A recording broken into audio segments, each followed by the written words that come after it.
Welcome to RS Public School. I am Nisha Bansal, your science teacher, and today I will explain you the chapter 8 of your science book. Chapter name is water. Water के बारे में आप सभी लोग जानते होंगे, है ना, कि वाटर जो होता है वो हर जगह पाया जाता है. It fills the rivers, lakes, seas and ocean. In fact, about 70% of water of the earth's surface is covered with water. That is why the earth is also called the watery or blue planet. Water is also found under the ground. This is called underground water. People dig wells and use hand pumps to get this water. हमें पता है कि पानी हर जगह पाया जाता है, नदियों में, झीलों में, समुद्रों में, महासागरों में पाया जाता है. यहाँ तक कि जो हमारी पृथ्वी है उसका 70% जो पार्ट है वो वाटर से घिरा हुआ है. इसीलिए हमारी पृथ्वी को वाटरी प्लांट या ब्लू प्लैनेट कहते हैं, क्योंकि वाटर जब इकट्ठा हो जाता है तो वो ब्लू कलर का दिखाई पड़ता है. तो हमारी जो अर्थ है वो ब्लू कलर की दिखाई पड़ती है, इसीलिए हम ब्लू प्लैनेट भी इसको कहते हैं. वाटर जो होता है वो ग्राउंड के नीचे भी पाया जाता है, इसे हम अंडरग्राउंड वाटर कहते हैं. अंडरग्राउंड वाटर को ऊपर लाने के लिए कुएं खोदे जाते हैं और हैंड पम्प्स बनाए जाते हैं. Water is present in all the things we eat and drink. It is also present in the bodies of all animals, plants and human beings. जो भी खाना हम खाते हैं, जो पानी पीते हैं, सभी में वाटर होता है, और ये हमारी और एनिमल्स की बॉडी में भी होता है, प्लांट्स में भी होता है. तो ह्यूमन बॉडी जो होती है made up of 70% of water, यानी कि हमारी बॉडी जो है 70% वाटर से बनी होती है. Shortage of water in our body causes dehydration. अगर हमारी बॉडी में पानी की कमी हो जाती है तो उससे क्या हो जाता है, डिहाइड्रेशन हो जाता है. In case of dehydration we should take ORS, oral rehydration solution, और सूप. जब आपको डिहाइड्रेशन हो जाता है, मतलब आपके बॉडी में पानी की कमी हो जाती है, तो जो डॉक्टर्स हैं वो एडवाइस करते हैं कि आप ORS लें. ORS ओरल रिहाइड्रेशन सोल्यूशन होता है, यह एक सूप के फॉर्म में होता है. Our body needs a minimum of 6 glasses of water every day. दिन में कम से कम हमें 6 ग्लास पानी पीना चाहिए.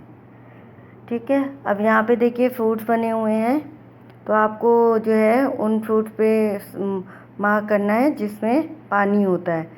जैसे लेमन है, उसमें भी लिक्विड होता है, वाटरमेलन में लिक्विड होता है, आलमंड में नहीं होता है, मैंगो में भी होता है, कैश्यू नट में नहीं होता है, वॉलनट में नहीं होता है, ग्रेप्स में होता है, बनाना में भी लिक्विड नहीं होता है, और पाइनएप्पल में लिक्विड होता है. ठीक है. Plants need water to make food. Some animals and plants can only live in water. What would happen if a fish is taken out of water? Plants होते हैं, उनको अपना खाना बनाने के लिए भी पानी की ज़रूरत होती है. कुछ एनिमल्स और प्लांट्स ऐसे होते हैं जो पानी में ही रहते हैं. तो क्या होगा अगर उनको पानी से बाहर निकाल दिया जाए? क्या होगा अगर एक मछली को पानी से बाहर निकाल दिया जाए? ठीक है. यहाँ पर वाटर एनिमल और वाटर प्लांट्स के नाम आपको लिखने हैं. वाटर एनिमल्स जैसे आपका क्रोकोडाइल हो गया, फिशेस हो गई, फ्रॉग्स हो गई. वाटर प्लांट में आपका लिली, वाटर लिली है, लोटस है, दहलिया है, ये सब वाटर प्लांट्स में आते हैं. ठीक है. Now states of water. Water exist in 3 states, solid, liquid and gas. Water जो होता है 3 फॉर्म में होता है, सॉलिड, लिक्विड और गैस के फॉर्म में पाया जाता है. सॉलिड, आइस और snow is the solid state of water. Ice has a definite shape. It also has a definite volume. Ice is a lighter than water and floats on it. Solid form water का क्या होता है, ice या snow. ठीक है. Ice का जो shape होता है वो डेफिनिट होता है, और इसका वॉल्यूम भी डेफिनिट होता है. इसके शेप और वॉल्यूम में हम चेंज नहीं कर सकते हैं. और क्योंकि ये पानी से जो होता है हल्का होता है, इसीलिए पानी में डालने पर ये तैरता है. Liquid. Water as we use it every day in the liquid state. जो पानी हम डेली यूज़ में यूज़ करते हैं खाना बनाने के लिए, कपड़े धोने के लिए और पानी पीने के लिए, वो डिश मतलब बर्तन साफ़ करने के लिए, वो सब लिक्विड के फॉर्म में होता है. Water has no definite shape, however it has a definite volume. Water का कोई भी डेफिनिट शेप नहीं होता है, बल्कि इसका एक डेफिनिट वॉल्यूम होता है. It takes the shape of the vessel in which it is kept, और ये जिस बर्तन में भी रखा जाता है उसी का ही शेप ले लेता है। गैस, स्टीम और water vapour is gaseous state of the water. Water की जो गैसियस स्टेट क्या है, भाप, ठीक है। स्टीम और water vapour has neither a definite shape और not a definite volume.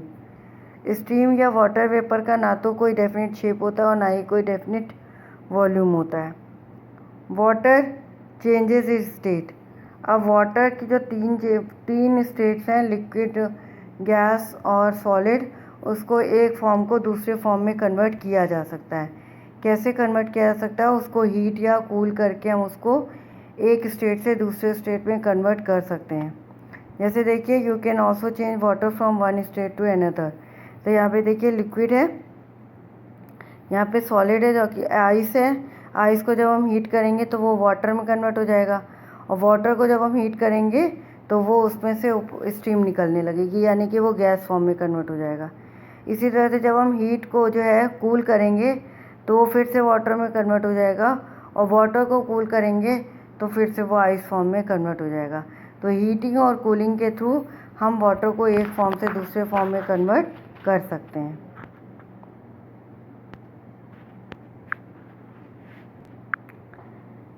Learn the following terms.